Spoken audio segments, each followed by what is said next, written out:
Testing, testing. Hello?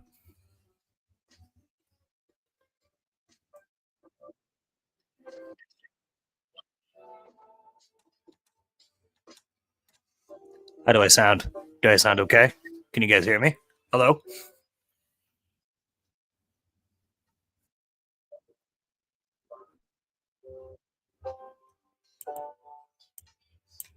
I'm watching myself on the stream too, so I think I sound fine. All right.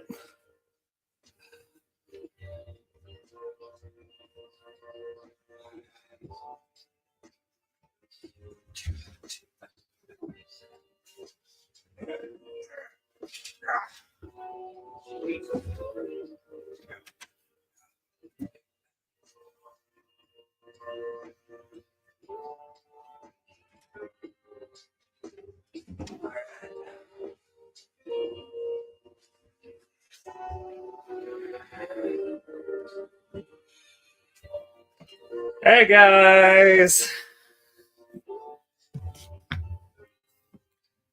how you doing? How's everybody doing? How's everybody doing on this Saturday, huh? Didn't expect this to be happening, huh? Yeah, you guys got me for 2 hours here. Did you guys see the recent video yesterday? Sorry, it was a little late, but I guess that is how it is. Let me move my microphone a little bit more, and I can get myself sitting.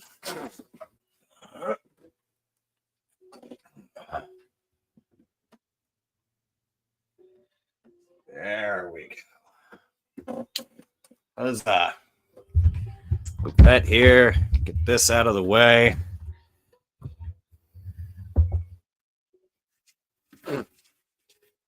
I don't really have a uploaded schedule for that.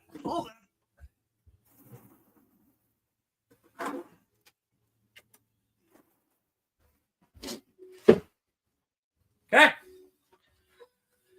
Let's do this. I'm on the clock. All right. As I said, hi everybody. Director of Phoenix Productions here. I'm Phoenix. I am the man behind everything. Well, almost everything. I wanted to talk with you guys because, well, you guys asked for it. You wanted to see everything. You guys want to know what I have in here? Yeah. You guys want to know what I have written down? What I have been writing about? So,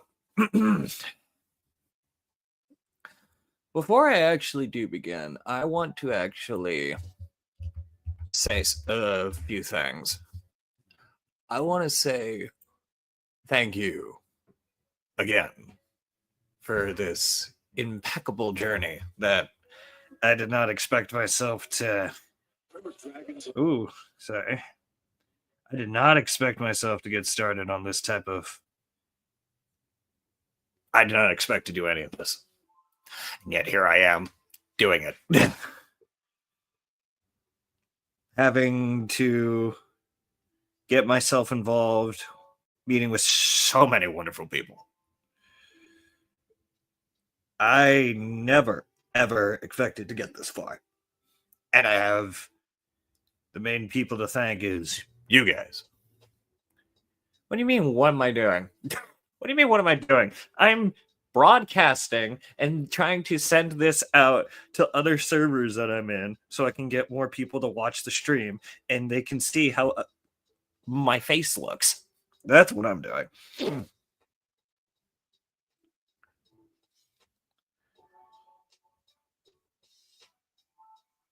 So give me just one quick second. Just doing this for everybody. So, where do I even begin?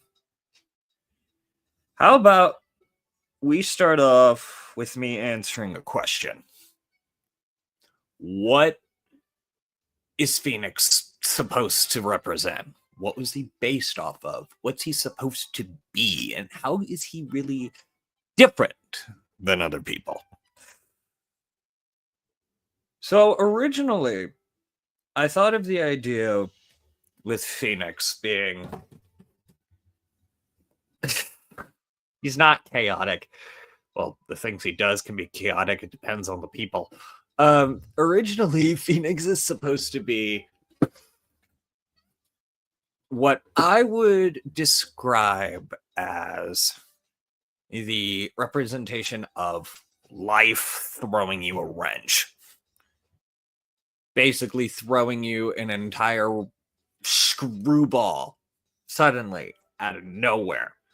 An unknown challenge that you thought that you'd never would ever expect happen. Originally, Phoenix was supposed to be that. Simply just that. For other people to try and see and conquer. People that would look and see this random, oh my god, this is a random, unstoppable, unseen guy. No one's ever seen this dude before. How are we going to beat this guy? This guy's supposed to be, holy shit, he came out of nowhere. Who is this dude? So, over time, he began to grow into his own character. I didn't expect him to actually grow and get bigger than how he is today.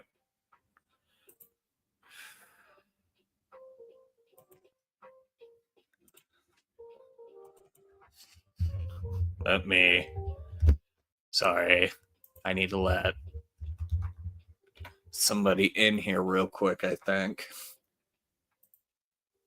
somebody asked me very politely.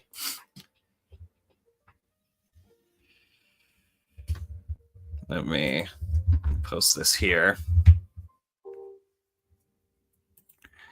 So,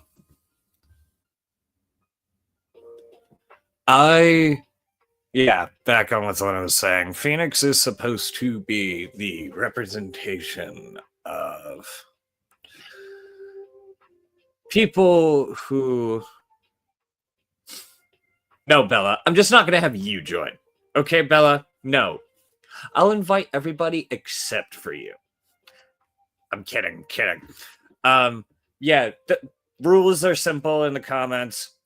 Just don't spam invite me if you want to join. Keep the conversation to appropriate. Keep it questions simple. Things like that. Actually, you know what? Since I'm just going to be nice, sure, why not? Maybe I can get to hear Bella's voice. Remember, this is my first time using this website, so I don't know how I'm fully doing this. So if you're like in a waiting room or something, I don't know how to get people in.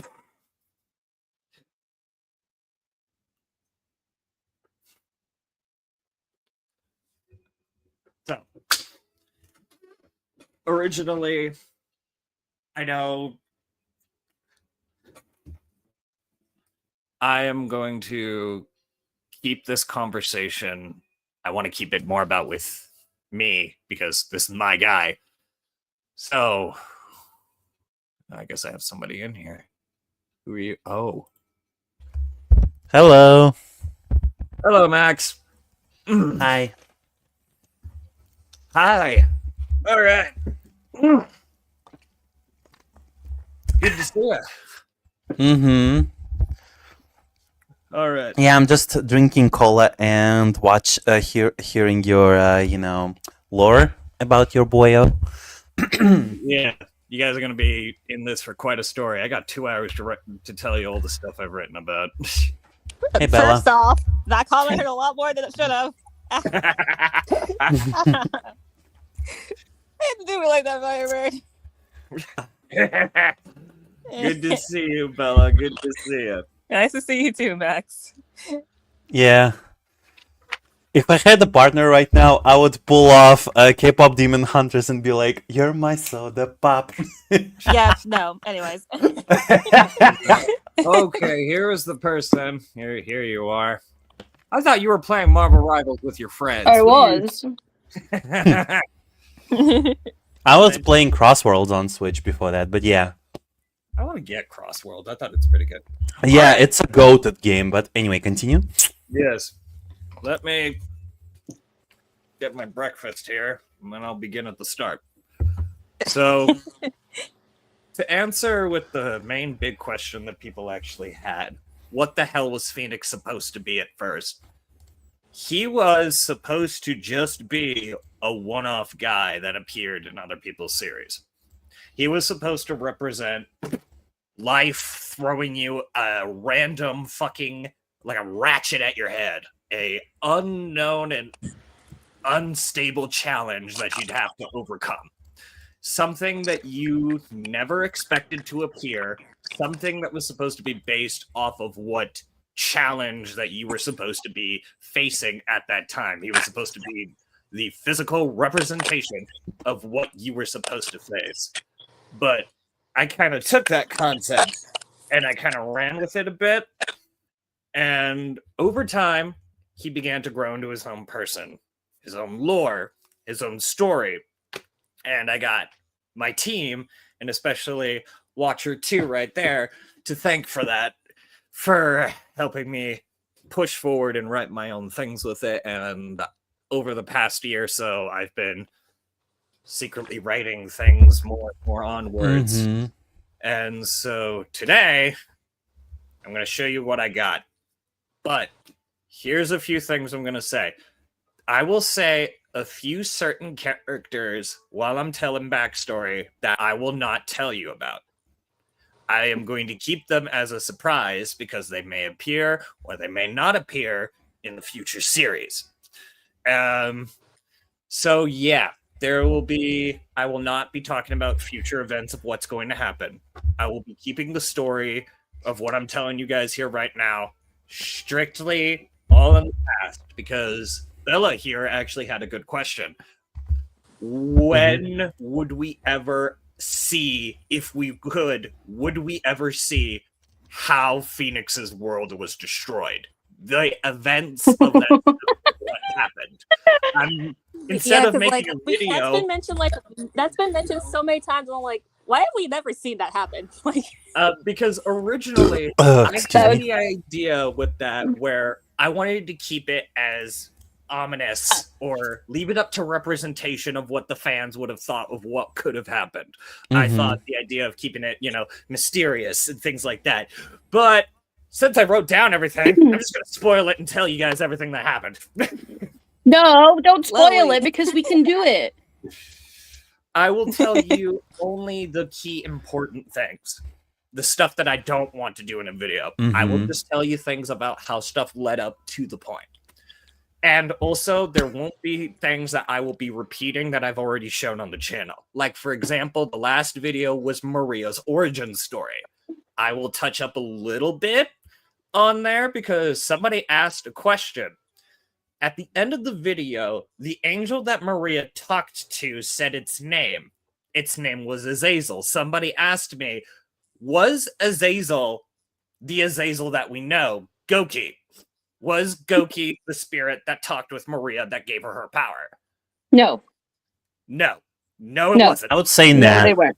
I only wanted to tell you, I only wanted to say that name just to fuck with people, to see if people actually would remember details about the lore. yeah, you seem to love doing that, Firebird. Knowing Yeah. Phoenix, yeah, you definitely. Well, don't we all love to grasp people's emotions? I like to mess with people from time to time because the main y'all do. things Y'all do. that I want to do with my series, and I want to make it different than how everybody does theirs, I want to Um, as good as I can. that's pretty much how I write my own scenarios. Definitely having that Stephen, King energy. Now, Also, bon appetit. salute. Anyway, Don't talk. Oi! Don't talk with your mouth full. now let's start. I mean, So- he needs food. A long time ago, there was a Mobius, just like all of yours. Phoenix Mhm. grew up on a massive city, a place called Somnaria, which was built off of the Latin word somnus. Don't fact check me because I thought, why not? Because I'm a big Final Fantasy fan. Goes to I- fact check you. Yes, Mhm. I got the name off of the character Somnus, and since I also drive a lot of my ideas and things that I do for my channel off of music that I listen to, while I was writing the backstory of the city, I was listening to the music track called Somnus that you can listen to in the game. What did you Because- say? What did you say it meant? Sleep. Yes, it's Latin for sleep. So, Somnaria. Think of it as the capital city, the main big city for Amobians. A massive kingdom, bunch of people, everybody all together, having a good time, living in harmony, kumbaya around the campfire. There was a man, an archivist, who went by the name of Dante. He was a scholar, a teacher, somebody who kept speaking about peace. But he was a scholar, yes. So he wasn't really much of a fighter. He was more of a book nerd growing up when he was in college. A lot of kids like to pick on him. But one day, a woman came to his aid to save him from being beaten up by a bunch of kids. Mhm. That woman's name was a Phoenix Mobian that went by the name of Tanya. Mm. Those two characters ended up becoming Phoenix's parents. Tanya is the mother, Dante is the father. Tanya, the name itself, was actually a subtle nod in reference to my actual IRL mother, who goes by the name of Tanya. The reason why I chose her as a Phoenix was that, like Tanya in the lore, Tanya went through a lot of bad shit growing up, but they were always able to get up and bounce back and rise again like a Phoenix. And the two Mobians, like all those in life, those who fell in love, eventually they sat down, they got together, and then they had a little baby Firebird. My nickname. And I am keeping Mhm. that name, the nickname Firebird, as a nickname that Tanya gave him. I feel The so little, honored. the little baby Firebird that she loves very, very much. Okay, that's very cute. The two of them lived in the capital city together Mhm. under the Firestone royal family. The family that was built off of the Mhm. backstory of, imagine the eternal, there was this Well, energy. hey Zero, There was this eternal energy and welcome back, Blair. that the okay, I want to say this while I'm streaming. Unless if you guys have a question, please keep comments to themselves for a little bit, and I'll allow questions while I speak. I'm speaking to people in the chat here too as well. So Okay. imagine this eternal flame, this undying energy. The Firestone, Bloodstone, I need to get a confirmed actual name for them. The royal family were built off of this energy. They're the classic eternal warriors, fighters on the battlefield, war, flames, protection of life, and all that. They protected the city of Somnaria for thousands of years. There were, I would say, over 200 different family members in the house's name. Jeez, it's a lot of family. Oof. What we got to the point in time that we need to be paying attention to right now is, I do believe I wrote down it was, the 250th. The people that are going to be important for their names is... Oh, wait, no. I actually wrote down a name. Sorry. This is the official name of the royal family. God, my notes are all scrambled. The Aetherian House. House Aetherian. They went by the phrase of endless is our flame. Another subtle reference for Phoenix and the rest of his watchers, that Phoenix would take that name, that little phrase, and keep it with him the rest of his life. At the head of the family, King Valtor. He's the classic, oh, I'm big and strong, I'm the almighty king, and I'm going to defend my homeland and things like that. The wife, she died when the daughter was born. The daughter was the Blaze variant of Phoenix's world, named Ember. She grew up to become the next queen, and she would also become one of Phoenix's old mentors that he doesn't remember yet. She was a badass chick. She took no shit from no man.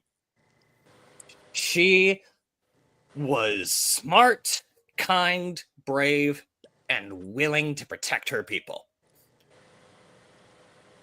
The king met with Phoenix's father, Dante, and he liked Dante's talks of peace. So he offered him a job. Work for my family at the Royal Archive. They got the job, they lived there. Phoenix was born and raised in a little baby library. Phoenix got his education from the teachers and people inside of the royal family. He had a small friendship with the princess, and he grew up loving books, learning. He was a really big book nerd. He had glasses. Yes, Phoenix wore glasses back in the day, but I don't have that on an avatar yet. Phoenix was an absolute book nerd. He was, throughout his school years, his mother kept telling him, learn, grow and learn. Do good for yourself. And so, once he got old enough, he got a job as a courier. And in case of those who don't know, a courier is someone who delivers packages and things to people. One day, he delivered a package to a former general turned royal scientist. That scientist's name was Dr. Ivatnik Robotnikov. Oh, Lord. Robotnikov was the former royal scientist of the family. He kept his research to himself a lot, and we'll get into him in a moment. What was important about that, though, was that on one day that he was delivering packages to the great doctor, a small little girl with silver chrome hair saw him, ran up to him, and the two became best friends. That little girl's name was Maria Robotnikov. Oh boy. The two became close friends. Maria kept asking Phoenix, how was life like outside the lab? What is the city like? Maria never got a chance to go outside yet. Phoenix couldn't really tell her much at that point in time, but he promised her he'd keep visiting and he would tell her stories and he would bring her gifts while she was also going through her experiments and living with her father and her brother. Yes, she has a brother. His name is Echo. I am not going to talk a lot about Echo because I have plans for Echo. The only thing that you guys need to know about Echo is that he is the Metal Sonic variant of Phoenix's world, and he was siblings with Maria. And if you saw the last video, you can understand why he hates her. Oh boy. Wait, Phoenix, I forgot. Isn't it the one character that you did show on my birthday stream I did for Yes. you? Yes. There, yes. there you go. Now I showed him remember. Off. I'm not telling anybody else about him yet. Like I said, I have. Hello, Gino. Good to see you. Hello, Ben. Gino. Good to see you. I'm not going to tell you guys a lot about Echo yet because I have plans for Echo and I have plans for him and Maria. Mm-hmm. So, All right. continuing. After that, Phoenix grew up a bit more. Also, hey, Huron protagonist brother in the chat. Nice. Okay. Okay. So, Phoenix, one day after helping out with the library, he met somebody that just came running in and was looking for books for a friend of his. That person's name was Aquarius. Oh gosh. This is how Phoenix and Aquarius Aqua met. They met together once in a library when Aqua was checking out books. And Phoenix, he was just stunned because, holy shit, my world's protector is inside of my library. Holy shit.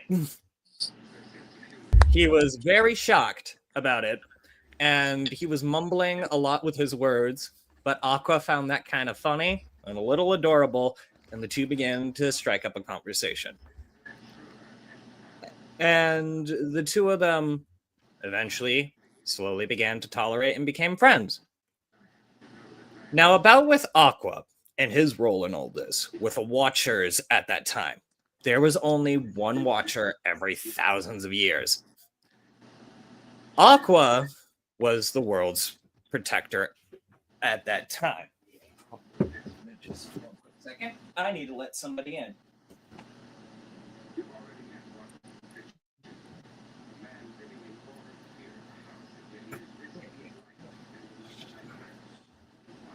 Get him.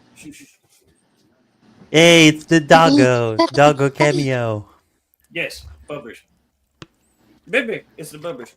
He went into the light. The bubbles. It's Yes, the yeah. blackberry.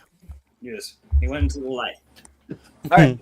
Now, about with Aqua, like I said, the Watcher at that point of time, think of it as my world's version of a true all-powerful protector of the world. He was the classic Sonic variant of the, heroic, fight for everyone, save the day, blah, blah, blah, blah, blah. The thing is with him, and I'm going to have this as a key difference between my world and everybody else's. Phoenix did not have Chaos Emeralds. He never had Chaos Emeralds in his world. The only thing that he had was the light and dark and everything in between, the powers that was blessed to him and the people from the three lords.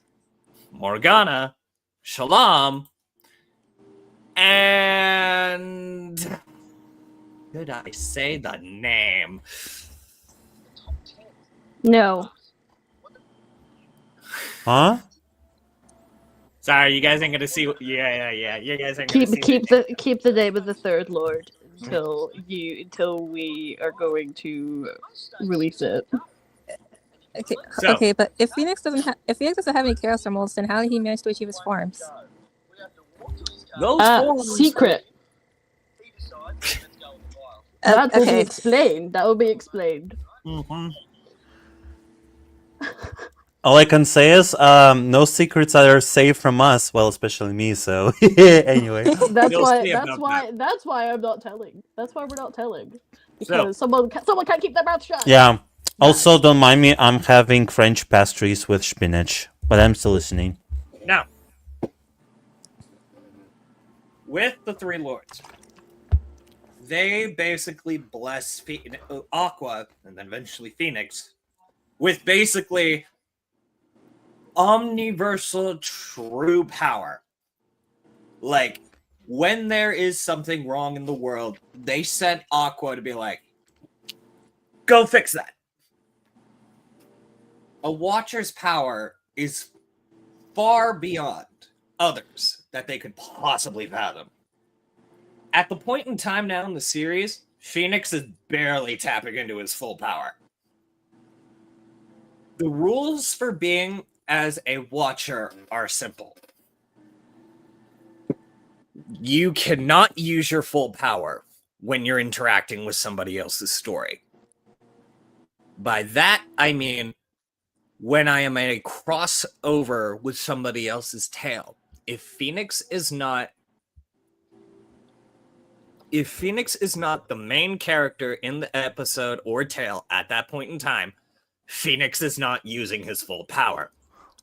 Because the Lords tell him that there are rules you have to follow. You observe, you teach, you help. If the situation calls for it, you can. If the place seems unsavable, you can erase it entirely with a swipe of your hand. Phoenix, his power is supposed to represent the end goal of somebody that I thought, if they take their character way too far, someone who can just completely destroy anything if he wanted to.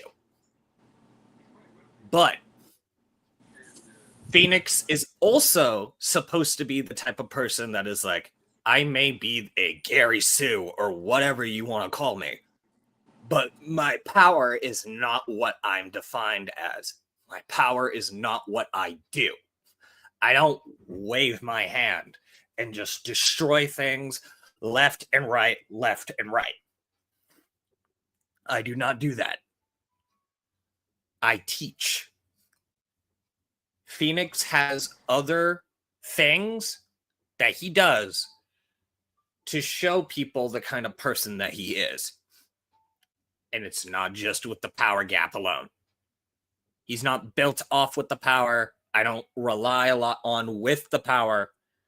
I've never really have drawn upon with that. Everybody keeps asking with, how is he so powerful? Why is he so powerful? Because he's supposed to be what life can be. No matter how strong you really are, you can't beat life. He is supposed to be the definition of life, reminding you, you are not untouchable. You are not above judgment. You are not above anyone else. You are still immortal. You are still immortal, and I will always be there. Just like life will always be there will always be a watcher observing over people, testing people, helping people. I see a good question in the chat here. How Maria and Phoenix and character-wise met and became significant to each other. They met each other when they were very young. Back on the Ark. And yes, the laboratory that Ivo had, which is also the same world that I used the Light of Digital Hope, was called the Ark. But it wasn't in space. It was just called the ARC instead of the ARK.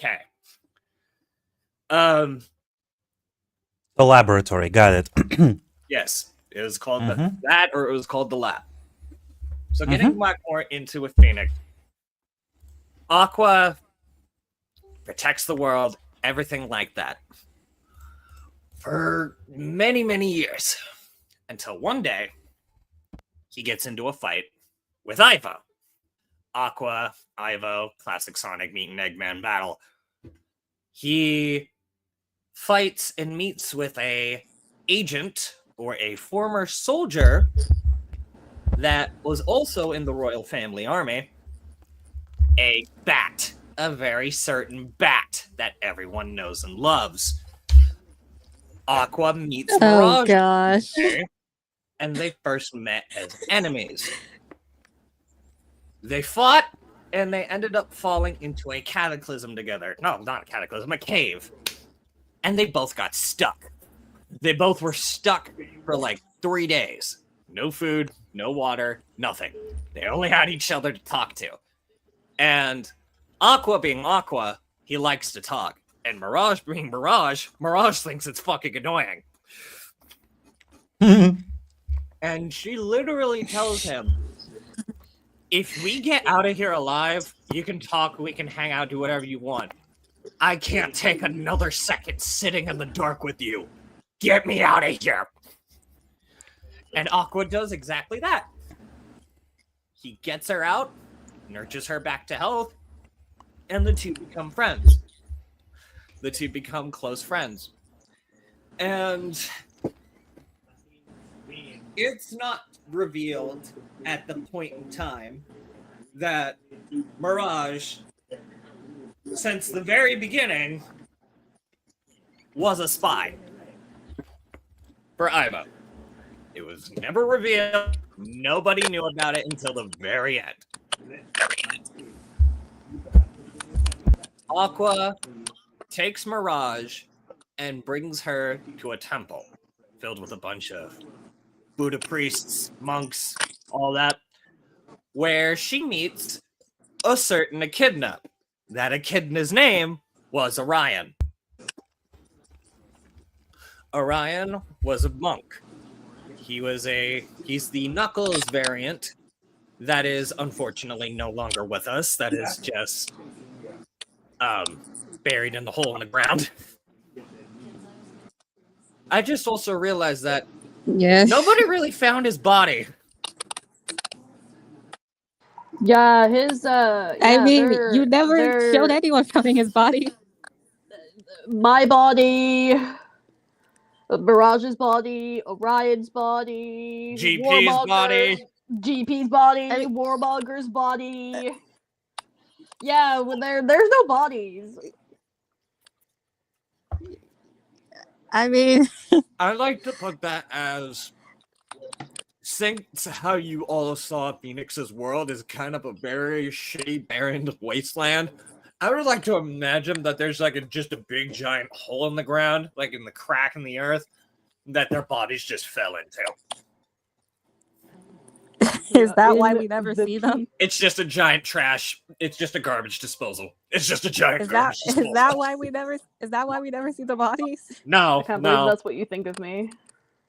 Trash. Bitch, you're the one who started all this! No, excuse me. I did not start anything. Speaking of that, Well, the city goes through another whole years of peace. Phoenix is friends with Aqua, and then one day, Aqua goes to Phoenix and is like, hey, is someone's TikTok playing right now? sorry. You're fine. Aqua goes to Phoenix and is like, hey, meet my friend. And this is how Phoenix meets Mirage. The two meet. The two form a nice relationship of, hey, you seem cool, I guess. We'll hang out. But Mirage always seems like a bit after that point in time was like, oh no, look at the time. I gotta go. It gets on a immediate phone call and is like, I'm not on a suspicious phone call. Don't mind me. Nothing's bad over here. Just walk away. during that point in time, also, I wanted to have it written as Mirage and Orion. You know, they're smooching, and they They're never kissing. confirmed or denied it. They are an item because I am and will forever will be a Knuckles Rouge shipper. No judgment. Originally, I No wanted judgment. Originally, I thought, what if I just went the whole way of the classic love triangle between Mirage and Orion and fucking Mirage, I mean Phoenix, because that's the classic. I think that if you people can fact check me, there is a big ship love triangle between Shadow, Knuckles, and Rouge. I think We're the two so. boys. Yeah. Yeah. Mhm. But then I thought, and this was a idea too that was given to me by a friend, was like, what if you make him gay? People will be very shocked and confused because there's a lot of people with the Sonado ship that a lot of people will like and other people will go. And I thought, what if I just go for the Sonado ship just to piss people off? Because I like pissing people off. So I went with that instead.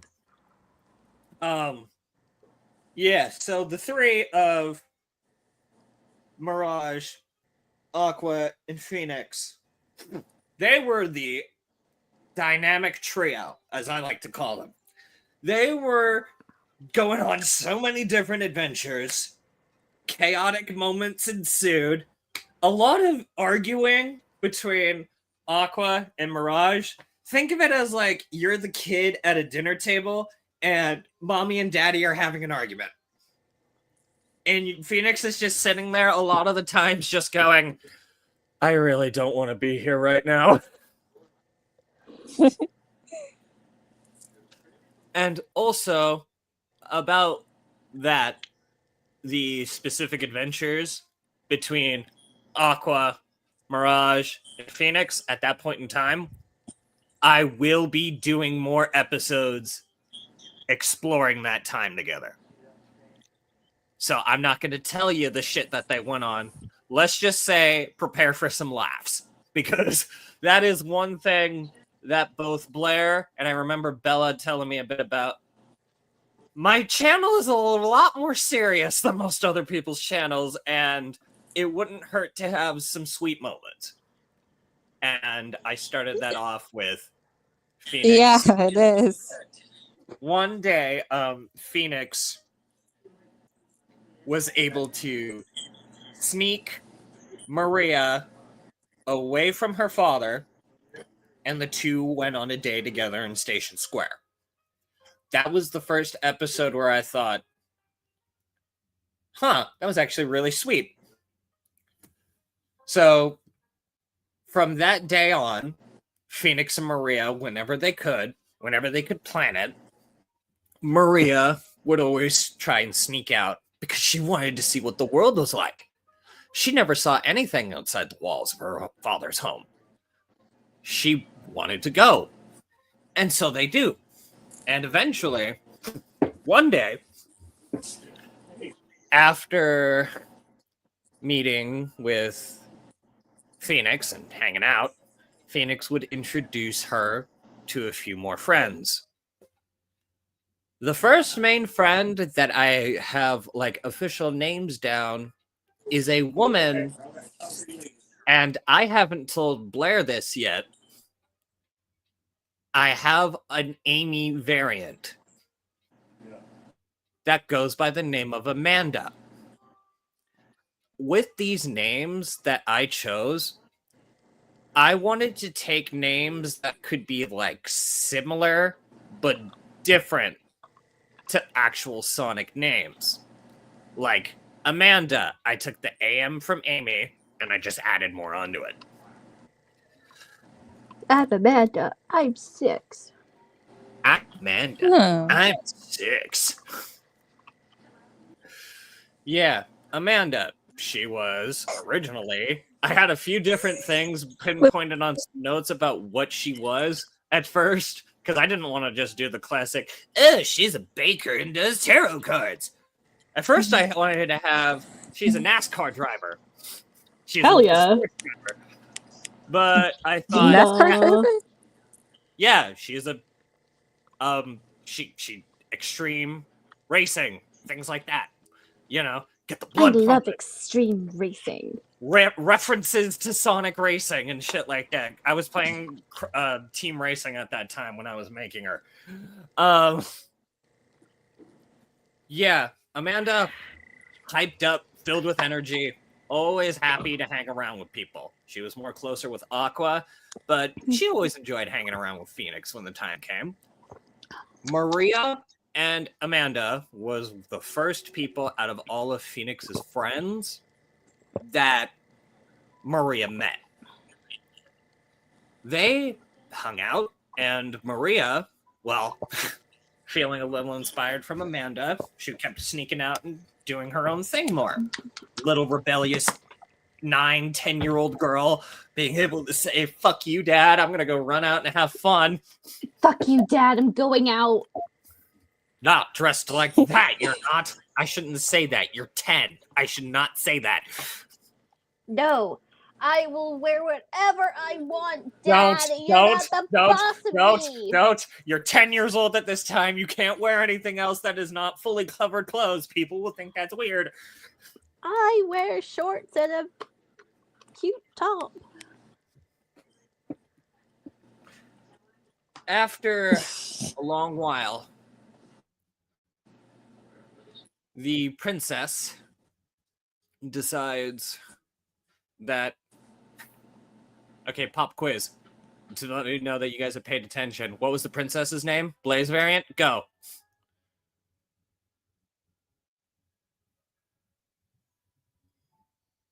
Yeah, y'all kept muted for that question. Oh, were you asking us or were you asking the audience? I was asking you all because Oh. the audience isn't talking much. They're just enjoying the commentary. Ember. Yes, Ember. Ember decides this Robotnikov guy seems pretty weird, very suspicious.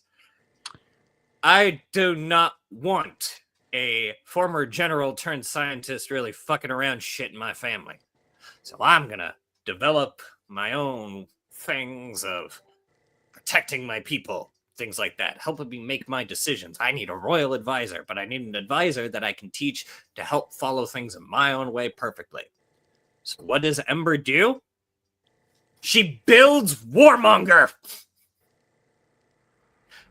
Ember is the reason that Warmonger was made. The AI of Warmonger was made by Ember. So that explains a lot now.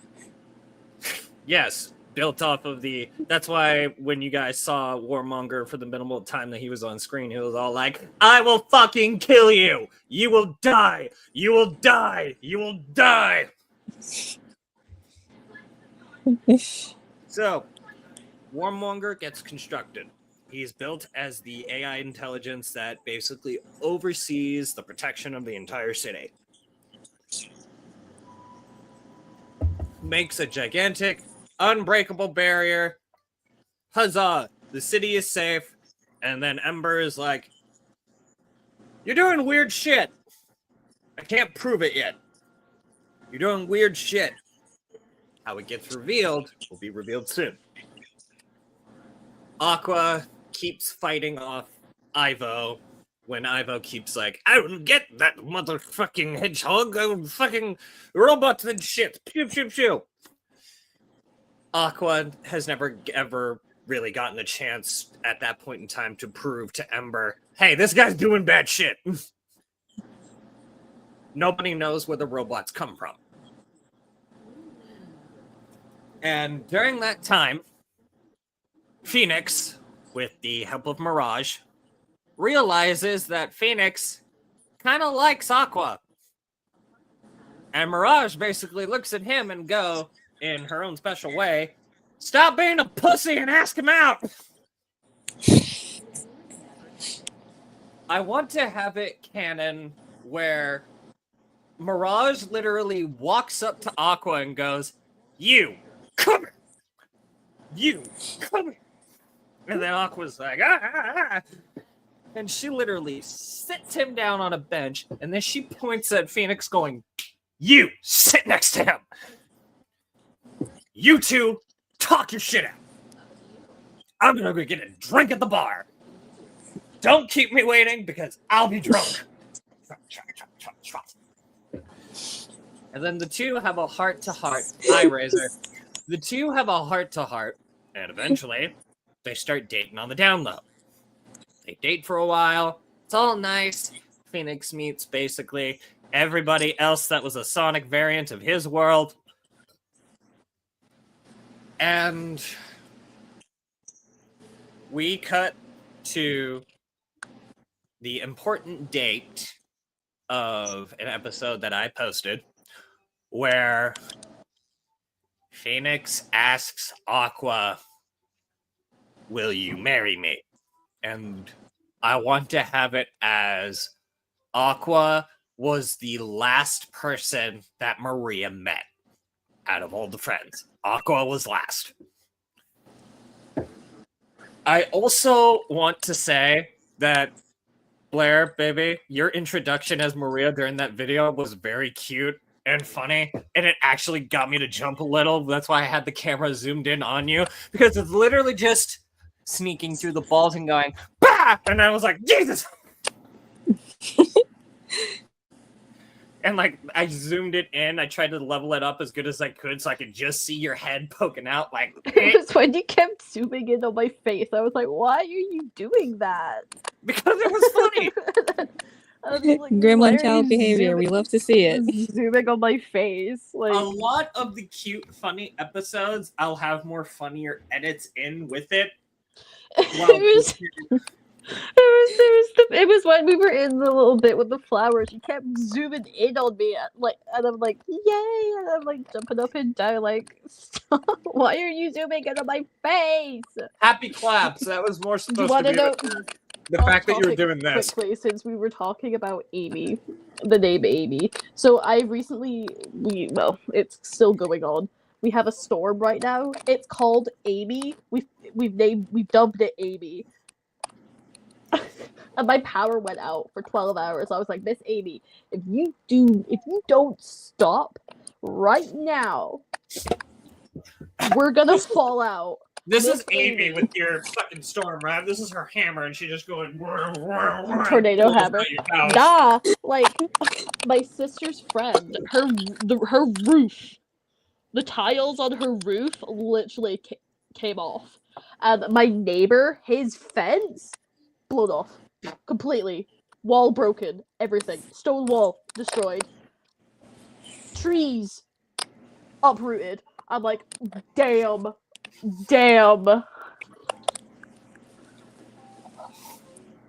Like, Miss Amy. It was not a good time. No, it wasn't. No, it was Raging. not. Absolute raging. So, as we living in this time of peace and happiness,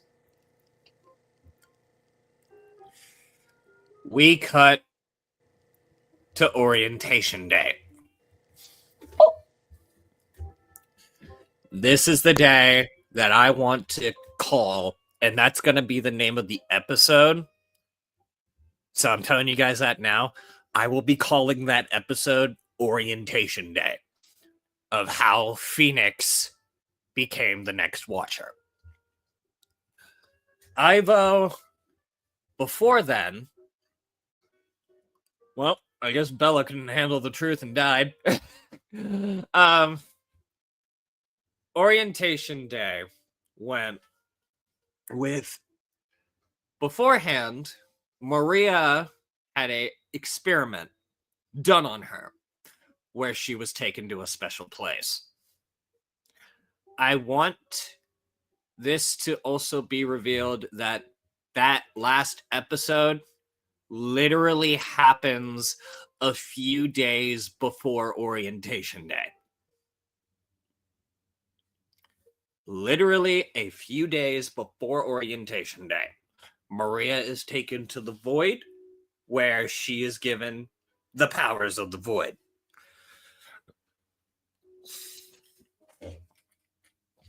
when orientation day starts, Ivo goes to fight. Let's get you back in here. I see you. Couldn't handle the truth and died, huh? Sorry, my phone overheated. That happens a lot, apparently. It's okay. I will resave my things here. So the last episode with Maria's origin story of how she got her powers, this happens literally 3 days before orientation day. Oh boy. When the angels basically tell her, yeah, your dad's evil. Your dad's evil. Your dad's evil. It was told a little too late. So, orientation day starts. Ivo goes to fight, launches a massive attack on the Capitol. Aqua and the rest of Phoenix's friends, they are the big line of defense. Ember tells Warmonger, scan for any targets. Phoenix, during this point in time as well, is helping his friends. He's not a fighter. He stays with Warmonger to overlook and oversee data. He was more of the strategic guy at that point in time, helping people, telling them what to do over the headset. And while Ember leaves, Phoenix is the last one in the room. Warmonger tells him something is happening inside of the command center of the heart of the city of where the barrier was. Like, you know, the shield that was supposed to be protecting everybody. And Phoenix sees on a camera Mirage is sabotaging the barrier. Phoenix is not a fighter. He barely got any lessons at that time from Ember. And hell, even Aquarius and Mirage. Phoenix goes straight to Mirage, and it is revealed that Mirage was a spy. Mirage is practically telling him, you don't want to do this. You cannot beat me. But Phoenix tries anyways. Think of it for people in the audience. If you played at the beginning of Metal Gear Solid 3, Snake tries to fight the boss, his mentor. But the boss breaks his arm, beats him down, telling him, go home, stop, you cannot do this. You cannot beat me. Mirage breaks Phoenix's arm. If you looked at my recent avatar, there's a cut across his chest. Mirage took her knife, stabbed Phoenix, and sliced down across his chest. Jesus. Phoenix tried his best, and in that just a few seconds during that time, Aquarius, with the two spirits inside of him that were blessed by the three lords. This is where we would also remind everybody at this point in time, Aqua has the spirits of Goki and Sage within him. Those spirits were the basic reason for how they are powerful. How a Watcher is powerful is because he is gifted two spirits. One is representing all of the good, all the light, all of the great powers and everything within the Sonic community on one side. Like, it is supposed to be the duality of it. While the other side is all the darkness and evil and all the evil bad powers. Aqua and Phoenix can tap into that shit and just basically cast it in their own stories. He can just do that. Why? Because that's what he's supposed to be. He is supposed to be called the one above all for a reason. He's supposed to be the guy that's like, I will overcome and defeat you. But it is at this point in time when Aqua realizes he's not untouchable either. With Sage's power, Aqua takes command of most of Ivo's army. And Aqua tells him, well, not Aqua, Sage tells Aqua, hey, we can do this to Ivo. We can control Ivo. We can beat Ivo. We can save everyone. But Aqua's like, we're not conquerors. We're not evil. I'm not going to forcefully control somebody's mind. And that is also something that I personally put into Phoenix's character. Phoenix never controls anybody. He keeps telling people, I may be telling you to do this, but you have a choice. I am not keeping anybody who is working for me prisoner. You have every chance to leave. And Sage, being the guy that he is, that you all know him as now, is like, okay, fuck you then. Sage literally rips his own soul apart, Aqua's soul apart, and basically tosses Aqua into a particle accelerator cannon that I would like to call, and basically rips Aqua's body into bits. Aqua explodes, blowing up a massive hole in the sky and turning the entire place into a wasteland. And the reason that the cannon fired was because Mirage was also fucking not only with the barrier, but was fucking with controls with the cannon. Yes, I know, both controls and things were all in one big giant building. Very poor architecture. So not only is that how I'm guessing that Aqua died, that's also how the whole world just went kaboom. Yes, that's how everything happened. Well, dang, talk about killing two birds with one stone, I guess. Yeah, Mirage decided to go, well, I was told to do this by my boss, so yeah, fuck y'all, bye. Yeah. Phoenix. But the thing is, like, he was also, as he was experimenting on Maria, he was also experimenting on Mirage. Yes. And I will get to that. Somehow that explains a lot. That is why also the both of them were like, hey, we can use void powers, which is something that I also want to push away from because that may be a bit too similar with the two characters. No. How I'm wanting Mirage is like, yes, she is queen of the void. She's a badass. But since she's now more into Goki stuff, she can also use a lot more of the dark side of the whole entire community. Like, she could look at somebody and go, cripple, you die, burn.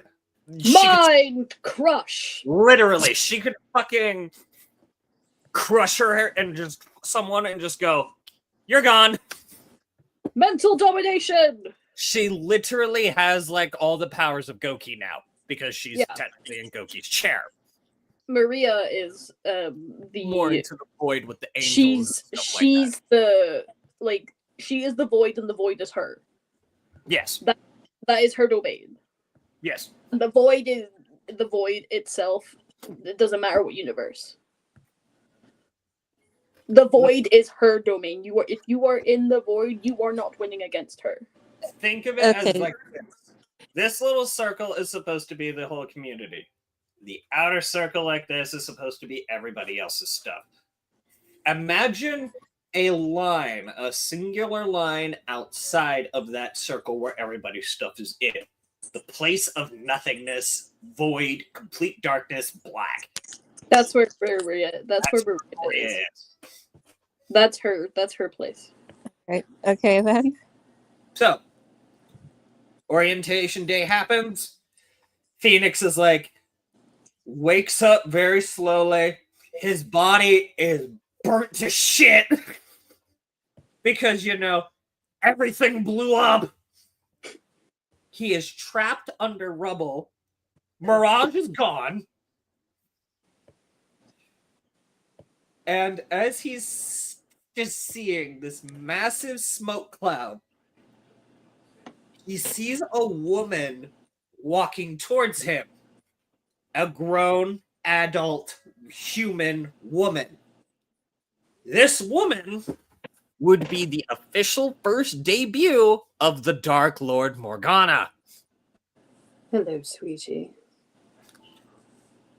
Her and Shalom literally just sit around Phoenix, and they're basically talking about how, well, you guys kind of fucked up our powers and stuff here, huh?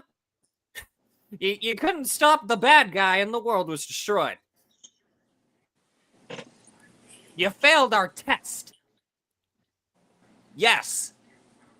It was written as a test that the Lords wrote everything on how Phoenix's world died. That is also a big reason now for why Phoenix is like, I am going to kill you. I am going to have that Somehow be a that thing. explains a lot. Yeah, because tying this in, I had it be a thing where Phoenix tells everybody within the community, your guys' stories are all preordained.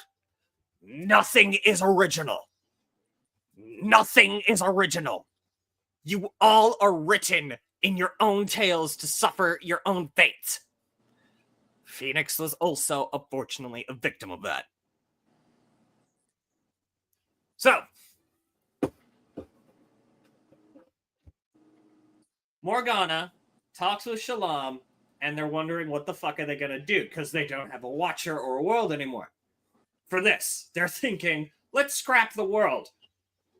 But Morgana comes up with an idea. Hey, we choose people that are worthy enough to keep this job. So what if we just give it to you on a dare? Just what the fuck happens? Phoenix just stares up at her and just silently agrees. The world is somewhat saved for how we've seen it, and Phoenix becomes the next Watcher. He wakes up in the lab, and he now is trained how to use his powers. Goki and Sage talk with him, and they basically tell him, hey, we're your two guys. We help you out. But when Phoenix woke up, Phoenix doesn't remember anything at this point in time. Giving into the classic Shadow story of, you know, when Shadow comes back to life, he didn't remember anything. And this was also where I wanted to tie in when we first saw Sage, when I first had him basically be, oh, I'm an energetic child. I'm totally nice and normal. But then it was revealed that, you know, Sage is an asshole. Phoenix then plays his job, living as the one above all, someone who goes out, helps people's stories, gets killed off screen, and that is also a thing I want to speak about. Phoenix's deaths. Every time when he dies, he comes back to his home, and he wakes up, and as a way to torment him, he wakes up moments before he sees the world explode. But every time when he woke up, he remembered more and more things about his past. And then he began talking with Goki, and Goki began to leave little hints for him to figure it out on his own. Because that was a big rule between the two spirits and the Watcher. The spirits are only there to help as much as they can, because they also had rules to follow. They can't reveal everything for Phoenix's story for him. He has to figure it out himself. That is also something for an episode that I am wanting to do that involves Mirage telling Phoenix, hey, there's a few things you need to remember. There's a few things you need to remember. Go back to this point in time and remember them. It's going to be cool when I have that stuff there for that. Phoenix then, slowly over time, as you've seen him through his story, he meets with people. I want to have this be the thing. The first person that he met that slowly began to give him the idea of, what if I change shit? Because for the whole time, he kept hearing from people going, you can't change this place. There's nothing you can do to change this place. But then Phoenix realized, what if I could? What if I could get people to learn to let them know that they always have the choice for change? Because he keeps seeing the same thing. That's another thing that I'm saying. And there is no hate or actual like call out or insults to anybody within this community. I love everyone. I love everybody who's done a content story on this thing with their own selves and their own characters. I have no hate. This is not a hate message. This is not call out. It's getting very repetitive. It's all the same. Somebody has a sad story about a traumatic character. And they don't do different things than other people do. Change. Phoenix then says, what if I could change? What if I show people what they are going to become if they keep going on the paths they go? Because that ties into also what I wanted Phoenix to be. A living example of the phrase, you are one bad day away from becoming me. Don't become me, be better. And the first person he meets that helps him with that is somebody that, baby, we have not talked to in like months. Fucking Sparks, the kangaroo. Hey, think about it. Where's he been? Sparks has been doing their own thing. I haven't spoken with Sparks in weeks. It's been their birthday recently. I completely forgot to message them happy birthday. Yeah, we'll need to speak. You'll need to speak with her about shit. Yeah, it's been a long while since I've seen them. And then over time afterwards, Phoenix kept growing, meeting with more new people, and then we get to the reunion. The end of every point in time when Phoenix comes back to life after seeing the flashback, he feels a piece of Aqua's essence always around him. Because remember, when Aqua fucking exploded, his energy went everywhere. The living essence of Aqua went everywhere. Phoenix woke up one day hearing whispers that somebody else was in the home. He wandered up to the roof, and who did he see? That bat motherfucker that turned this entire place into what it was. Mirage was there, going to basically be like, I'm just here to take some tech. Mirage sees Phoenix. Mirage had no idea that Phoenix was still alive. The two looked at each other. Phoenix giving into the darkness from Goki, and Morgana whispering in his head, basically telling him, kill that motherfucker. Phoenix was gonna kill Mirage. And that was when Aqua's first appearance, when he appeared out of all the essence and was like, stop it! Stop it! Stop that! That is... You don't do that! Stop it! Oh yeah, that reminds me. Didn't it happen the same thing on Phoenix's end in a video where he encountered Pain Scream? No, Phoenix's stuff with Pain Scream, like that was more like he followed the rules basically of like Phoenix has to make sure that if he's in somebody else's story, that person's story is followed how that person's story is wanting it to be written out. Because if I'll say this with you, if it was on my channel when you were like that, Phoenix would have been like, unless if the other two that was with him was like, hey, don't do it, Phoenix would have been like, die! Brr! Actually, Well, now I that you- mean, my Rockstar Hawkboy, he's like vigilant type. He will not let anyone be killed that easily. Actually, Yeah. now that I think about it, what would happen if Phoenix were to interfere with a story when he wasn't supposed to? So with that, how that happens, that is a good question with that.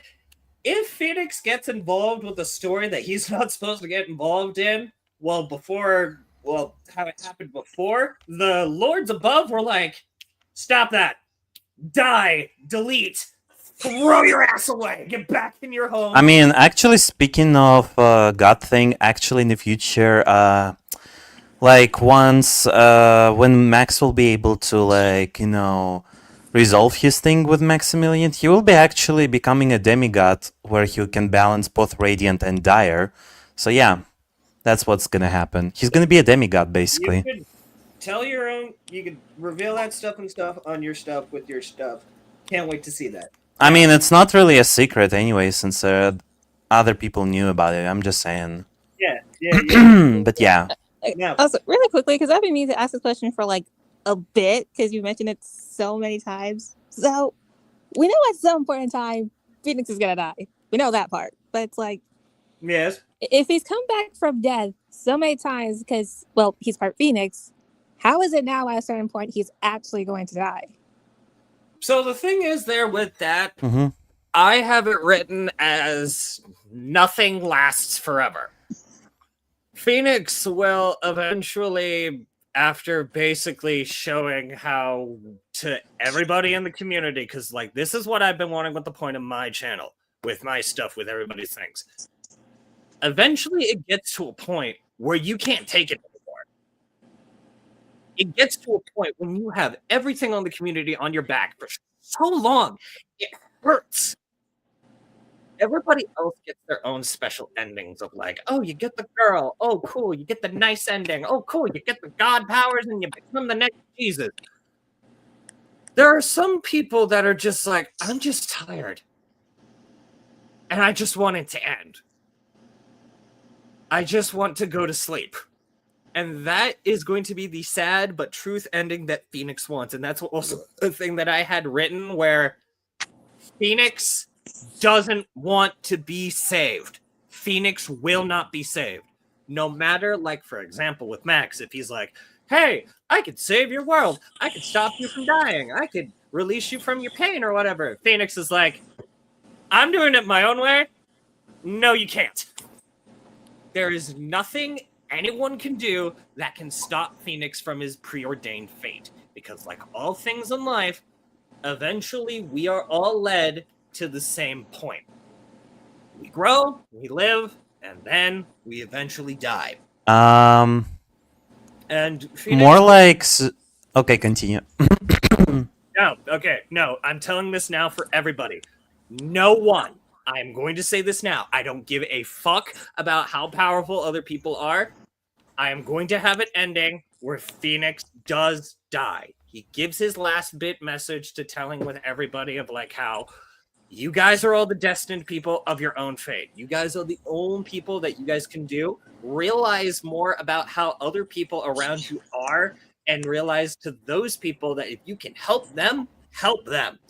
Help them. Learn yourselves to be better.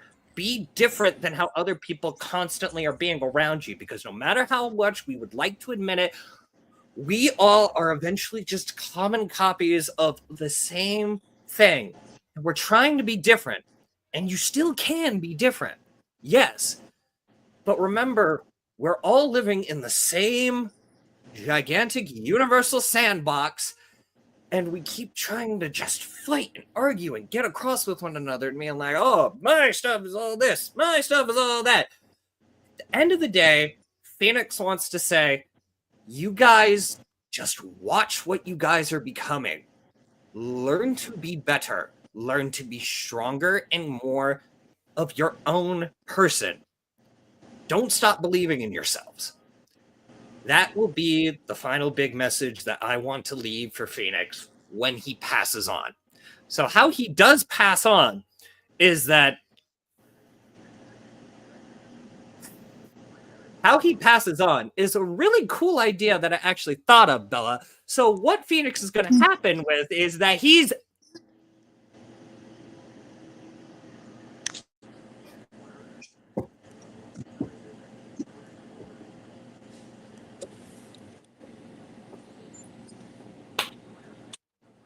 and that's how Phoenix is going to die.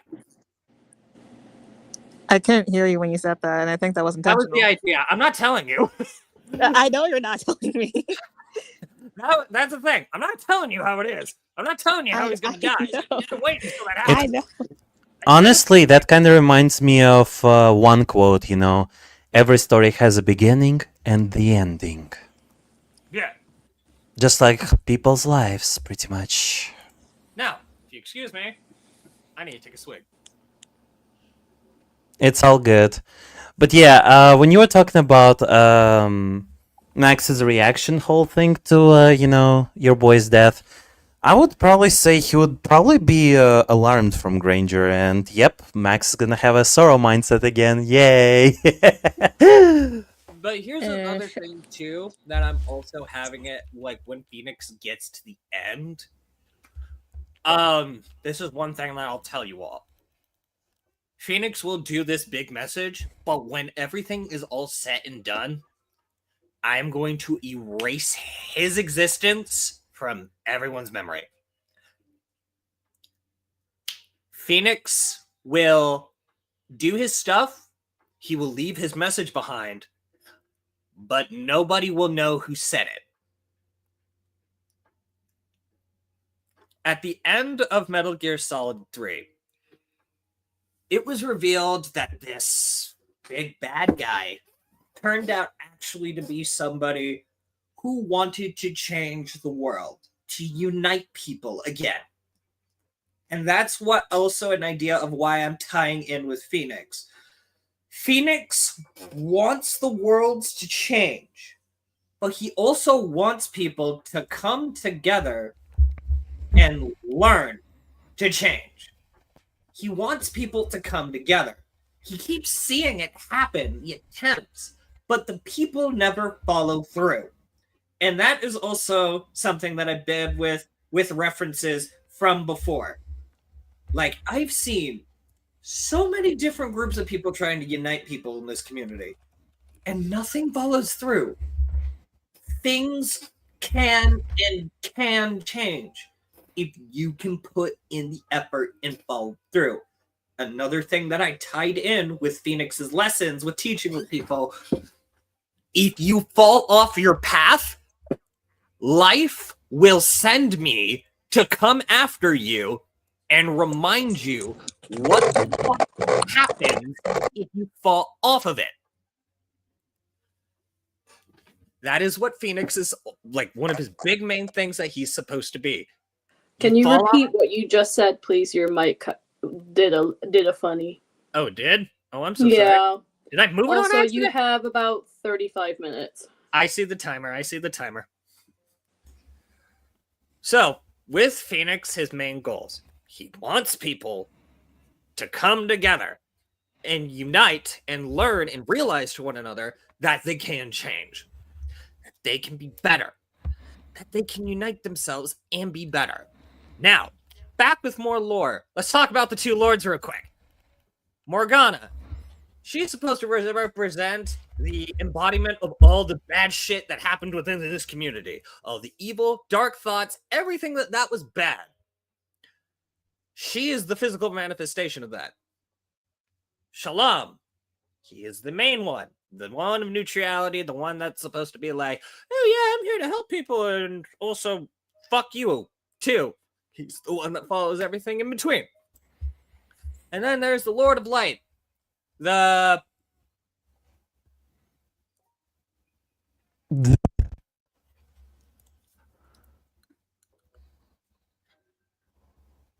that's the third Lord, the Lord of Light.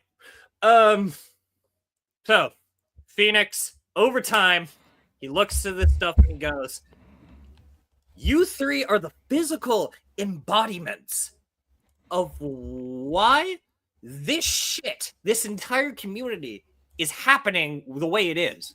because I'm having it written as the three lords are supposed to symbolize the type of people that write shit into this community and make it terrible.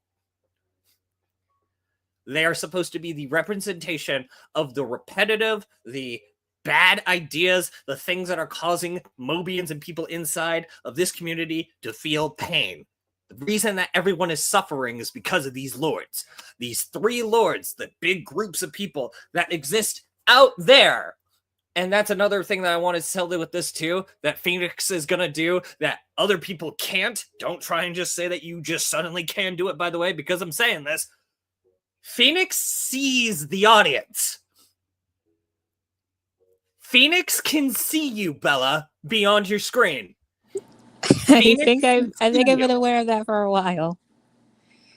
Phoenix, It's like the powers to break the fourth wall, kind of like Deadpool, kind of like other characters like that in that type of community set. Yes, they are. Yes, Breer, that's a good thing with that comparing it. They are mostly satire behind the concept of toxic communities and how Phoenix is wanting to be that person that is actually going to try and tell people, come together and realize that this shit is bad.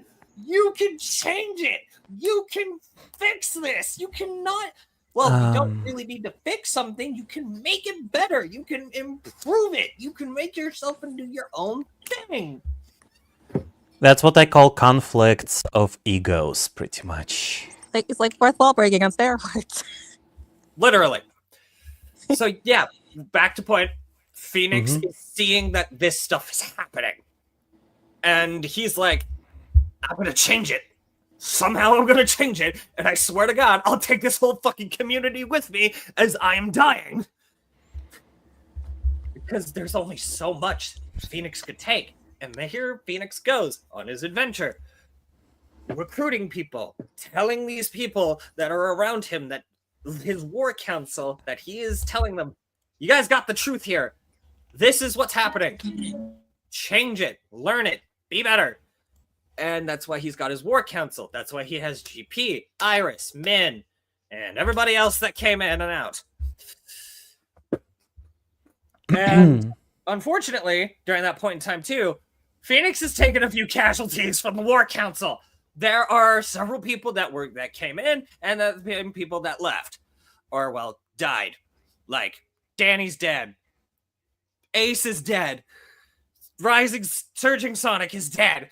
There was a character that I'm pretty sure you guys also remember that was also on the council that was also named Virdis. Virdis is dead. Wiz is dead. Phoenix lost a lot of people, but Phoenix is also going to try and see if he can get more newer people, which is why I'm going to be introducing something that I like to call the Ghost Team. A group of special individuals that will not be exposed until next week. I will be doing things with them that will be including them maybe or may not. If they learn how to do good with themselves, maybe, who knows, maybe there'll be new council members and things in the very future. Yeah. I've already exposed, or well, revealed who the Ghost Team members are, but in case of those who haven't seen it, Jayhawk is going to be a member. Sephiroth is going to be a member. Abyss Gadget will be a member. Razorblade will also be a member of this team. These 4 content creators, I'm going to give them the opportunity to basically show me and Blair if they're really understanding what I'm trying to teach. I'm going to give them a chance to show me what they got. But here's the thing, with Ghost Team, I'm going to make it a bit more different than how I recruited with the other people. Where, like, the other people, I'm just sitting down being like, oh yeah, sure, nice. I'm just going to be, give me a nice, lovely conversation. The other people is just going to be like, I am going to fucking torture and beat the ever-loving shit out of you to see if you can man the fuck up or shut the fuck up. And then Maria will be like, no. Like, for example, Jayhawk. we had our big Tekken video or fighting game video thing there too, where we were like, I'm gonna beat the shit out of you until you want to listen and talk with me, like wah wah wah wah. And then Oh yeah, Phoenix, didn't you tell me you also have a plans for my boy too with the whole team thing? Or am I mistaken? You were mistaken. I think I already told you, because you have your own things that you're dealing with right now at this point in time, and plus I have enough people with already, and I'm looking for specific people that has different things about their characters that I'm going to pull from. Like, Well, considering the fact that I still want you and some other couple of folks to discuss one video, yeah, I will do that in a group chat thingy I promised to make. Yeah. I've picked these four people for very specific reasons, because their characters have specific things about them that I'm going to pick apart and tell them shit about how to improve with. Like, these four people have specific things that I am looking for in those characters. But back on the point, since I only got 30 minutes left. So, fun facts and things that I want to talk about with Phoenix. The Lords. Well, not the Lords. The two spirits. Sage and Goki. Yeah, Goki's totally dead, guys. but that's not. Goki's dead. Goki is dead. Goki is totally dead. He is totally dead. He is totally dead, and he's not coming back. Sage. Sage is alive. Sage was not dead. He was trapped. Because of Mirage. Mirage tried to trap him, but yeah. Also, one more person. Saya. Saya's not dead. Saya didn't die during the fight. People asked me, is Saya dead? When I showed in with the video, I didn't do a kill shot on purpose. Instead of like going straight through her back, going straight through the heart. No. Shoulder jab. Saya's alive. I think I've done enough with their origin stories about who they are. If I feel like if I'm up for it, I may do more. But yeah, I'm not going to bring back more other characters that I've killed off for a reason. Goki was never supposed to, fun fact also with Goki was never supposed to be as popular as he became. I never expected Goki to actually be as popular as people actually loved him. And when people kept talking about it with videos and things with Goki, being like, oh my goodness, Goki, holy shit, wow, he's so funny.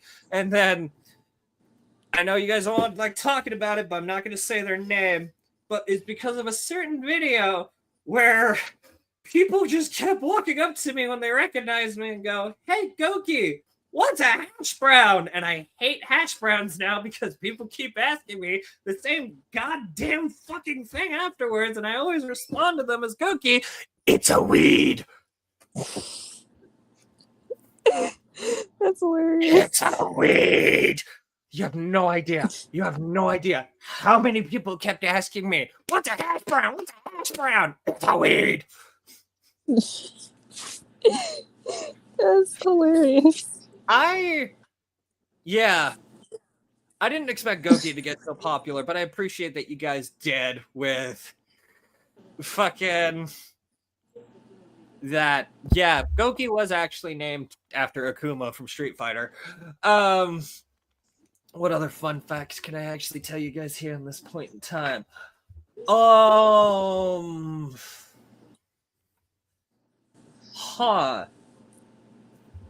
Let's see. Actually, hold on. Let me look through my notes here real quick. What other things do I have here? No.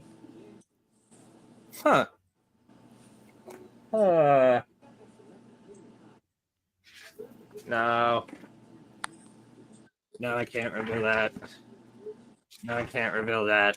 I can't reveal that. No. Oh, yeah. Phoenix moving forward. the point that I want to do for his story is that when battling now with Shalom, because some people are still confused on what the fuck Shalom is doing right now. Shalom is basically now using all of his power to gain control over how people's stories are right now. That's why I'm introducing the term of the singularity. It is supposed to be the physical representation of how people's stories are written within this community. We are all tangled by it. We are all a part of it because we are just what we are all doing. We are all writing all of our character stories in one single big ass gigantic line of the same thing that are being molded and folded together because people are taking ideas from other people's characters and other things and other sources of media and forming it all together like this. I have made it into something like that. That is the term that I'm using with it, the singularity, the singular point. Shalom has control over all of that. Phoenix's story is also within there. Shalom now has control over that story. How him and the rest of the Watchers, how they are right now. Shalom wants to basically torture the fuck out of Phoenix because Phoenix killed his sister. And that's why right now, he gave Phoenix, during their first battle, basically all of Morgana's powers. The satire, the physical manifestation of everything that is dark and evil within this community. All of that is being a physical sickness pulsating through Phoenix's body. That is why I am also telling people now, if you people want to cross over with current Phoenix right now, you're not going to see his face. You're not going to see his face. That's why he is wearing a suit of armor right now that was built for him by Maria. It was built for him by Maria using parts, basically, from scrap metal and other pieces of armor that they were able to scavenge throughout the rest of the multiverse. And it's basically keeping him from falling apart.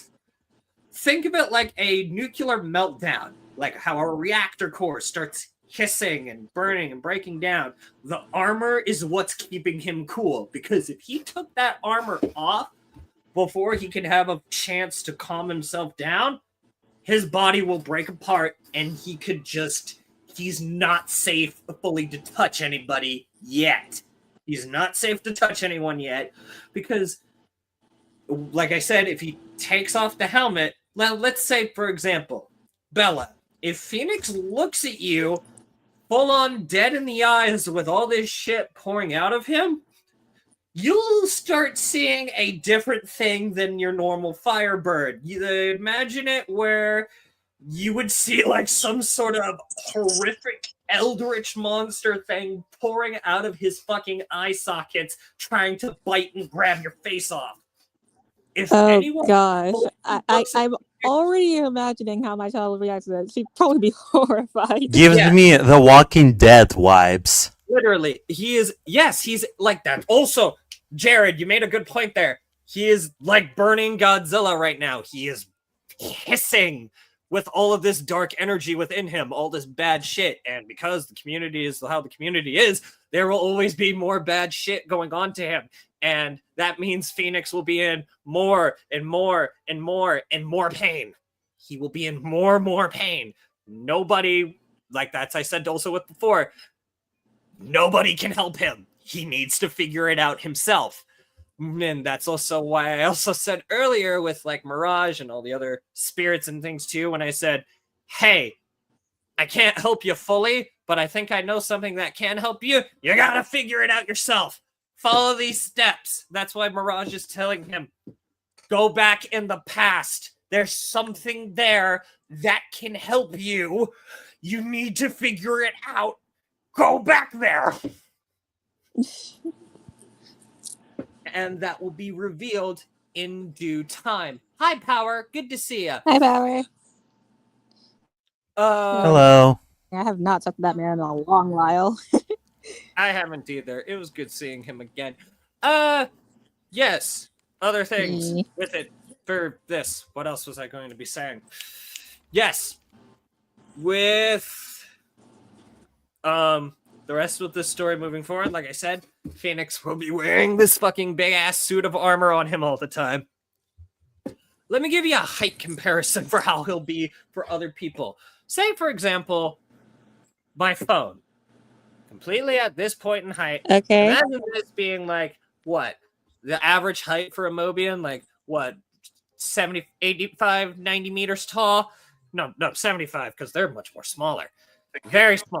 It's 70.75 meter. Because Maria is. I mean, still small, so. Maria's 1.7 meters. Yes. So basically, about 80. 3'3" is a hedgehog. Thank you, Breer. Yeah, so that's about like 0.8. So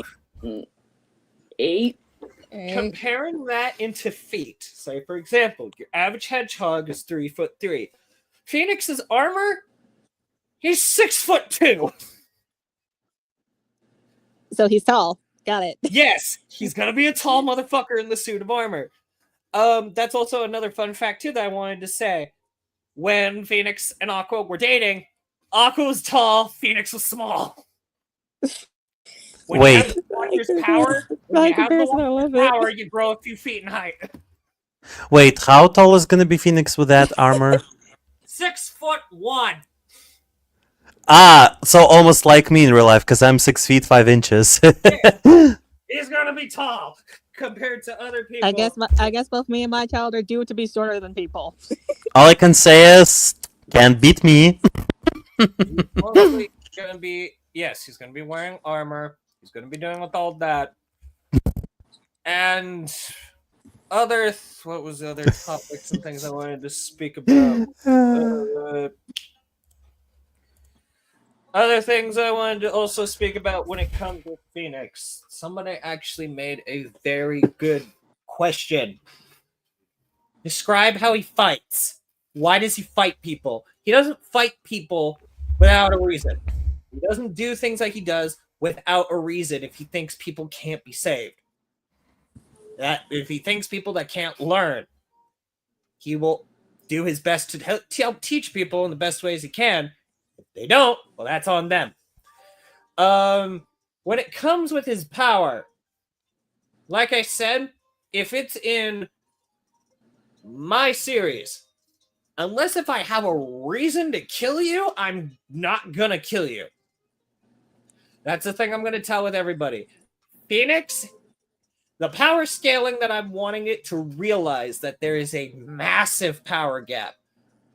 Everybody within the multiverse, they are all at their own special little power gaps. And I hate comparing it with people, and I don't like the conversation.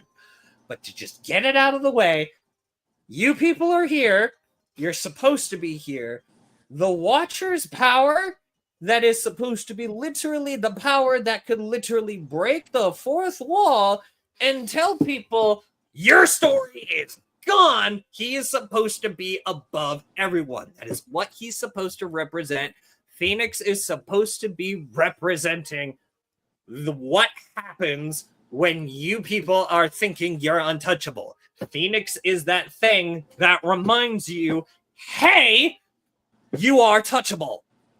Learn to be different. Learn to be better.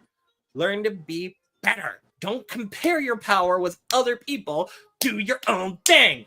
If you can't listen through words, that's normally why I'd go, all right, if I can't teach you through words, I'll beat the shit out of you until you learn the lesson.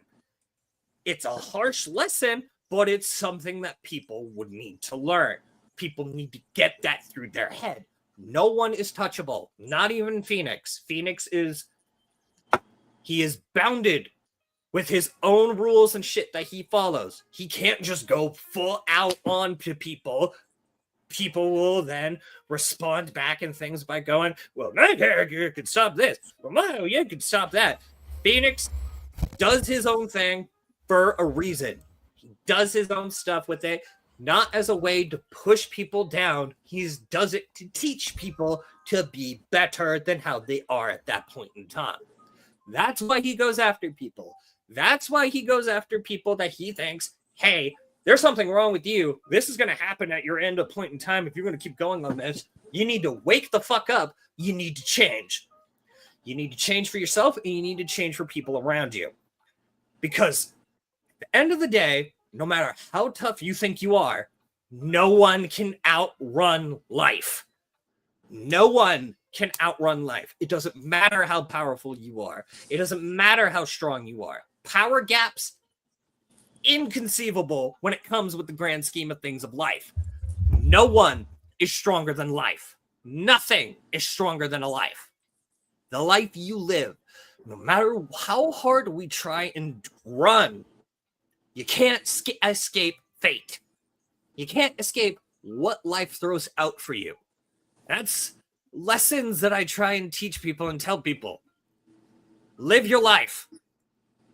Do what you do. Be better than how other people are around you.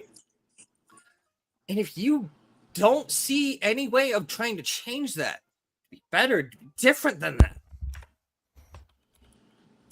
You can't, if you can't learn to change it, then that's on you.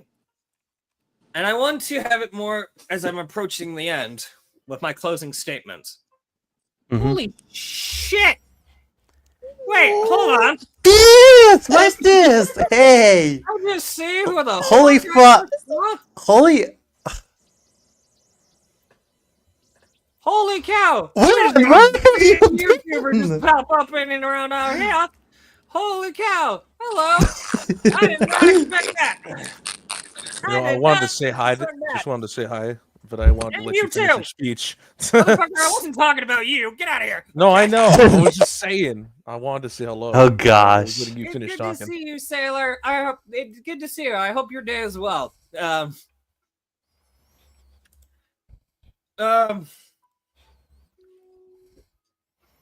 Fuck.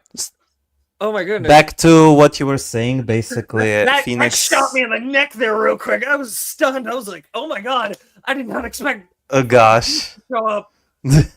That's also another thing too. I have a list that people told me of crossovers that people want to do, that want to see, like people that are wanting me to work with more.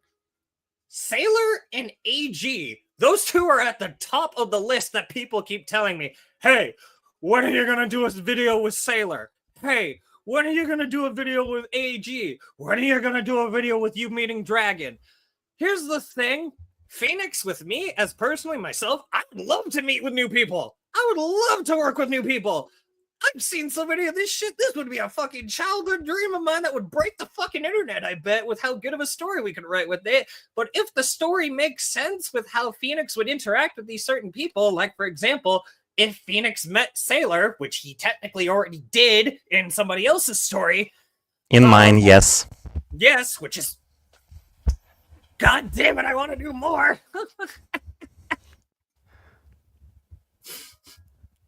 Yeah, interrupted a speech. No, it's fine. It's fine. You missed 2 hours of me making a whole bigger speech with this shit. Yeah, like I said. Don't worry, sis. I got it.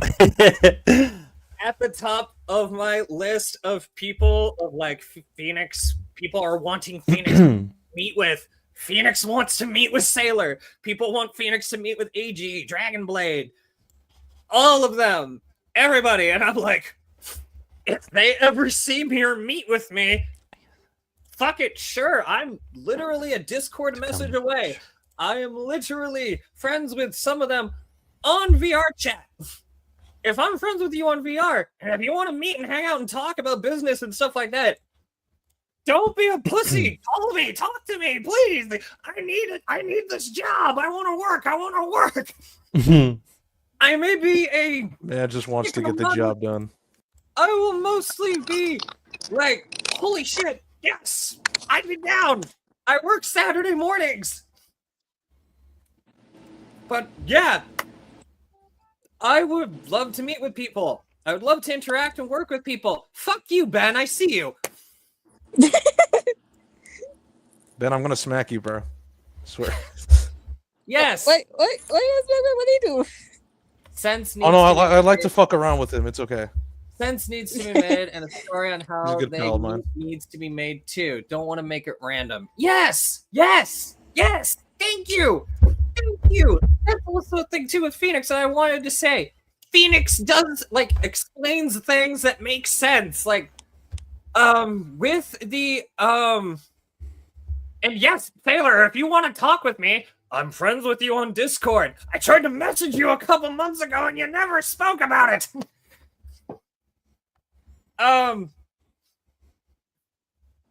With my closing statements,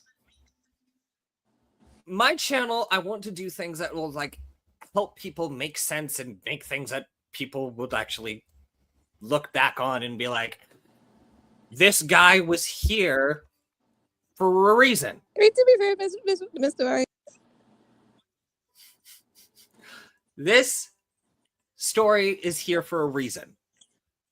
My end goal is to help with this last bit of thing, like I've said before. This entire community is built off the backbone of other people that have done their best to keep shit on their shoulders. It takes them so long to realize that maybe it's time for them to let other people try. And that's what I want to do. I want to help other people realize that they can be better. And I'll break it real quick and then repair and message when I can. Of course. Thank you. Yeah, of course. And plus, anytime if I'm on fucking VR chat, if I ever request to join you, I'd love to speak with you in person. My closing statements. Phoenix's story, I want to keep it different than other people's. I want it to be more realistic. I want people to realize that this community is fucked in ways that we can't possibly fathom.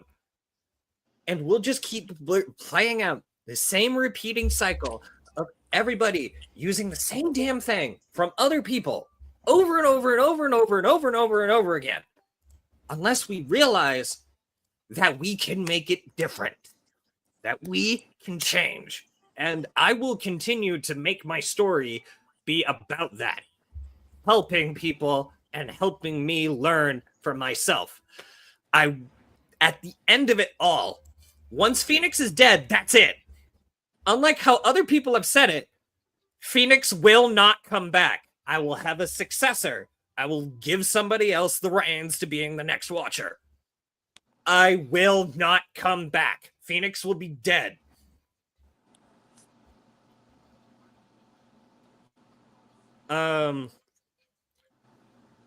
Fucking yeah. At the end of it all, I hope that my message of bringing change and helping people find that change is left behind well. Not because of the power, not because of the things that I look, or how I look, or how I act, or how big of the explosion, or anything like that. At the end of it all, Phoenix will always be around. There will always be a Watcher. There will always be someone who will stand right above all. And you all can be Watchers in your own right. Help people. Change yourselves and learn to be better. Be good for people. Hold those that you love close to your heart, like Phoenix has, and keep going with it. Let this story that I have been trying to make for over the past year be the example for you to look at yourself in the mirror and go, I was one bad day away from being this guy. But then I learned inside of myself, sure, I may feel like I'm not like this. And there'll be plenty of people that will think that this guy, I'm not like this guy. I can never turn out like this guy. Take that moment to look inside yourself and go, oh my God, I feel like I can be if I don't watch how I act. It's not a sign of weakness for you to take a second glance and look at yourself and rethink your actions for what you've done. Learn to be good for yourself and learn to be good for others. And if they don't want to learn to be changed, to look outside themselves, That's all you can do. And that is my closing statement. That is my backstory for Phoenix. And if anybody has any questions, go back onto this stream and look over everything. Because I am getting sick and tired of having to explain everything over and over and over again. Like, pay attention, y'all.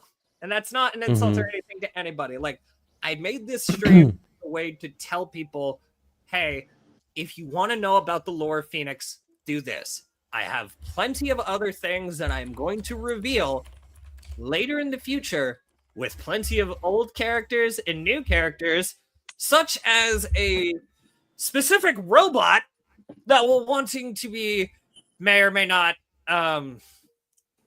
trying an attempt to bring back other people from Phoenix's past. Oh, I shouldn't have said that, should I? Oh no, that was under the red lines there. Uh-oh. Oh well, I guess you'll figure that out when the time comes there with that. Other closing statements that I have.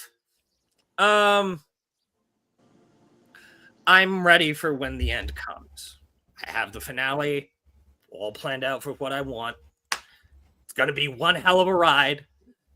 I thank you all again for all the kind people that I've met that I am hoping to meet more with as this story goes forward. And I am, and again, I'd love to meet with more people. People that I can learn from. People that I can learn from. Like fucking Sailor Peace, for an example.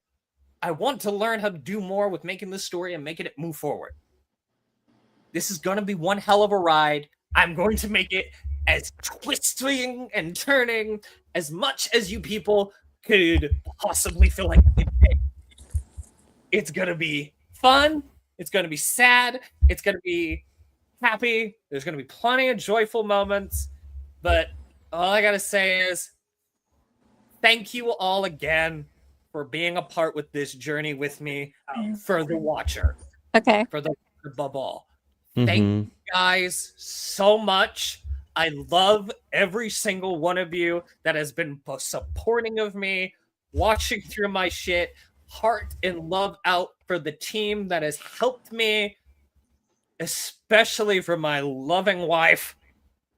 I cannot wait to show you all more. And with the final statement that I want to say, like the flame from House Ethereum, endless is our flame. Forever the fire will burn. The flame of change will inspire us. Let that change be further with you. Was a really good quote that I felt like really pimped with me when I wrote it. And it felt like Optimus Prime vibey and kind of Batman vibey, which is also why I had Phoenix. The fun fact there, Phoenix was trained under both Batman and Optimus Prime to learn how to be a better leader. But look how that turned out. But anyway, with all that being said, unfortunately, this leads to the end of the stream. My dog is snoring. It is pissing down with rain outside. I have a Saturday and a Sunday now with things I need to do. I have a loving wife that I want to go and spend time with. I may be on with VR later, depending if anybody else is on, depending if there's any big other extra streams that are on. We may stop by and say hello. You'll always see me around. If you want to hang and talk with me, send a message on Discord. I'll always do my best to get back to you. And with that, I just want to say thank you all for watching. My heart goes out to you all, for hearth and home, forever we all walk tall together. Until the end, this is Phoenix, Watcher 1, signing off. Bye, guys. Everybody say goodbye. Yeah. Say goodbye. Behave, y'all, or else I'm taking your fridge. Bye. We're stealing people's fridges now. Bye. Time. All I can say is Say Thank Blame you. one of my friends who made the joke in Repo about it. Taylor. Bye.